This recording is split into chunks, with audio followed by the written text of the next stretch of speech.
Hello! Today I will show you how you can make your own aloe vera gel.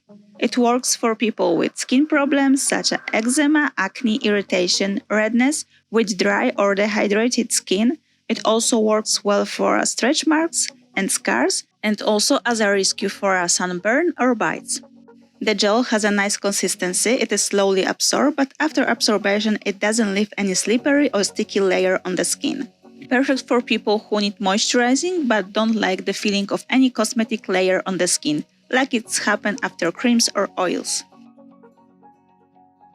The gel can be used as well as a moisturizing makeup base or under the UV creams. The gel can also be used as a hair or scalp conditioners or as a moisturizer only on the ends of the hair. You can use it also as a serum for eyebrows or eyelashes or as a base for a face mask instead of water. Aloe vera gel may turn pink or even red, what's happened with my gel on the next day. However, this is a natural oxidation process, the same like for apples or bananas, when they change color after exposed to light. So it's better to store homemade aloe vera gel in a dark glass container if you want to avoid changing the color. However, I'm obsessed about the light pink color, so after the gel change, I use it more often and for almost everything. To make the gel, we need aloe vera leaf. I use my own aloe plant, which is already 4 years with me. You can also get the aloe vera leaf in healthy stores like a Whole Foods. First you need to do is wash the leaf, dry it, and sanitize using the alcohol.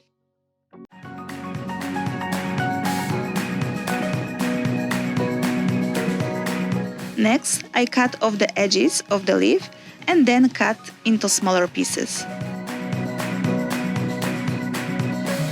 Then cut the skin off from the top and cut the flesh out. We need to do the same work with all of the other pieces.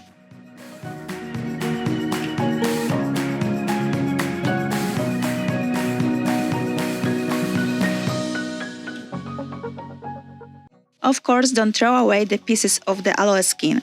You can store them in a sanitized jar in the fridge and use to apply on the skin, or transfer them to a bottle, pour cold water, and the day next after, it can be used as a nutrient for your house or garden plants.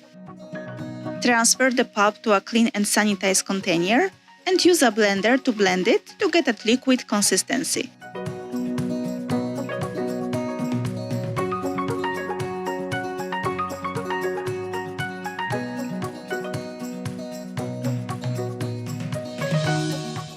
The next step is to strain the aloe vera flesh to separate any larger pieces, fibers, skin residues, and the sticky and pulling part of the aloe vera flesh.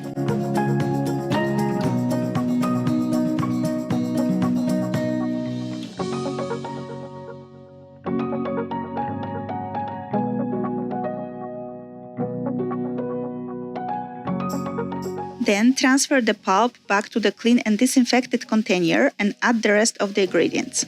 For this amount of pulp, I added half a teaspoon of xanthan gum to thicken the gel and stabilize it before the lamination, and a tablespoon of vegetables glycerin.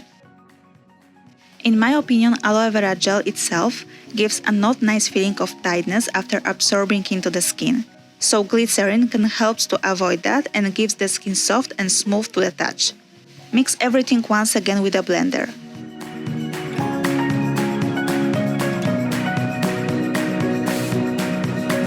I use also 5 drops of lemon essential oil, but depending of your preference and needs, you can replace it with another one, or in case of sensitive or irritated skin, skip it completely. If you want to use aloe vera gel in the summertime, don't use any citrus oils, as they can increase the sunburn. I added also 20 drops of preservative, which is 1 ml. Without preservative, the gel should be stored in the fridge and used within a week. Mix the all ingredients again, but this time with a spoon. The foam begins to fall and the gel is ready to be transferred into a clean and disinfected container. The best solution for this kind of cosmetics is to use a hygienic bottle with a squeeze cap, so you don't have to touch the gel with your fingers.